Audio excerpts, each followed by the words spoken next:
ఏదైతే అక్కడున్న బ్యాక్‌లాగ్ పోస్టులున్నాయో, ఏదైతే ఉపాధ్యాయులు, లెక్చరర్లు, ప్రొఫెసర్లు ఏదైతే టీచింగ్ నాన్ స్టాపింగ్ ఏదైతే ఖాళీలున్నాయో, ఆ ఖాళీలని పూరిస్తే ఉస్మానియా యూనివర్సిటీ బంగారం లెక్క తయారైద్ది. 1000 కోట్ల ఆకాంక్ష ఎవ్వడికే లేదు. ఇప్పుడు నేను చెప్తున్నానా, దాదాపు వారం రోజుల నుంచి అదే యూనివర్సిటీలో డీప్‌గా పర్యటన చేస్తున్నా.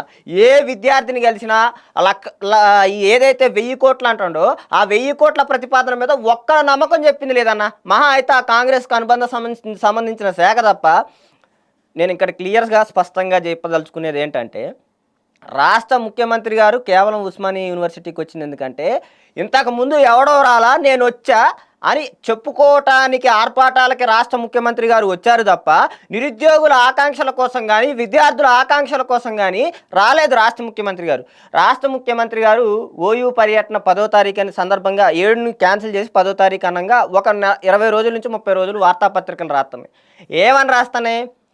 ఉస్మానియా వేదికకి రావటానికి బట్టి విక్రమార్క గారు కూడా చెప్పారు. ఏమని చెప్పారు? జాబ్ క్యాలెండర్ రిలీజ్ చేస్తామని, ఉస్మానియా యూనివర్సిటీ వేదికగా రిలీజ్ చేస్తామని పేపర్లో రాసినాయి, అనేక పేపర్లు.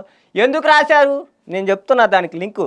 ఎందుకు రాశారంటే, నిరుద్యోగులు రాష్ట్ర ముఖ్యమంత్రి గారికి నిరసన తెలియజేయకూడదని, నిరుద్యోగులు ఏదైతే ఎదురు చూస్తున్నారో వాటిని మేము ఇస్తాము అని చెప్పేసి ఆశ చూపించి నిరుద్యోగుల్ని చల్లబరిచి ఆయన పబ్బం గడుపుకోవడానికి ఏది అక్కడ నాకు నిరసన సెగ తగ్గకూడదు అని చెప్పేసి చెప్పిపోయాడు. అంటే నిరుద్యోగులకు సంబంధించి ప్రధానంగా కాంగ్రెస్ పార్టీ చెప్తుందంటే ఆల్రెడీ మేము 60,000 ఉద్యోగాలు ఇచ్చేసాము, ఇంకో 40,000 కూడా రెడీగా ఉన్నాయి, స్టూడెంట్సే వద్దంటున్నారు, అన్ని ఎగ్జామ్స్ రాయలేకపోతున్నాం, మా చేతులు నొప్పులు పడుతున్నాయి, కొంచెం నోటిఫికేషన్స్ ఆపండి అని స్టూడెంట్స్ అడుగుతున్నారని చెప్తున్నారు మంత్రులంతా కూడా.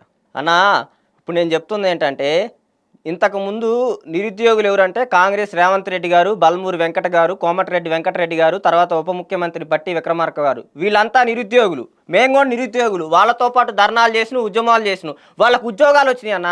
వాళ్ళు పదవుల్లో ఉన్నారు. ఇప్పుడు మేము ఏది చేసినా పెయిడ్ అనిపించిద్ది, పేటిఎం అనిపించిద్ది. వాళ్ళని నేను స్పష్టంగా ఒక అంశం అడుగుతున్నా. ఏదైతే 60,000 ఉద్యోగాలు ఇచ్చారంటున్నారు, సరే 60,000లో మంచో చెడో ఏదో అయిపోయింది అనుకోండి. ఇప్పుడు ఏదైతే నువ్వు చెప్పినావు కదా, సంవత్సరానికి 2 లక్షలు అన్నావు కదా, నువ్వు ఇచ్చింది 60,000 కదన్నా. ఇప్పుడు మందికి పుట్టిన బిడ్డని కేసీఆర్ గారు అంటారు చూసారా, మందికి పుట్టిన బిడ్డను వచ్చి ముద్దాడి మా బిడ్డ అంటారు చూసినా, అది ఎగ్జాక్ట్గా సరిపోయిద్ది అన్న వాళ్ళకి. నేను ఏమంటున్నా అంటే, ఇచ్చిన 60,000 పోస్టుల్లో గ్రూప్ 1, గ్రూప్ 2 సంబంధించింది సింగిల్ బెంచ్కి పోయింది. నిరుద్యోగులు అక్కడ గెలిచారు. సింగిల్ బెంచ్లో నిరుద్యోగులకి ఫేవర్గా వచ్చింది తీర్పు. ఫేవర్గా వచ్చిన తీర్పుని 15 మంది 20 మంది లాయర్లను పెట్టి డివిజన్ బెంచ్కు పోయి రాష్ట్ర ముఖ్యమంత్రి గారు కేసును వాదించి రాష్ట్ర ప్రభుత్వానికి అనుగుణంగా కేసు వచ్చేటట్టు చేసిండు.